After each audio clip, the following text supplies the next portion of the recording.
If you want to identify which expiry date is less than 31 days from the date of event, this is how you do it. First, select the expiry date like this.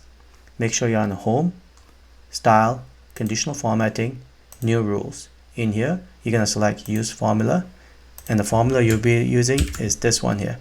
And for some reason, if you don't like 31 days, you want 60 days, just change the 31 to 60. Next, click on Formatting, select the color that you want. Make sure you're in Field tab here. I'm going to select red and click OK and OK. Now you can see that any of those days that's less than 31 days, which means the difference between this date and this day is 31 days, they are all highlighted.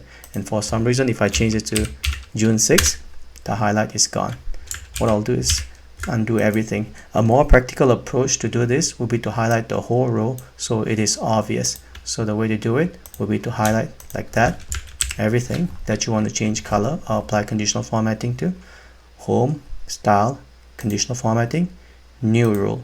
Use formula. The formula you'll be using is this. Make sure there's a $sign in all this appropriate position here. And click on Format. And this time around, I'm going to choose, say, green color to highlight. Click OK and OK. Now, this is more practical than just highlighting the expiry date. And if you change any of this date to, say, August 8, as you can see, those changes accordingly.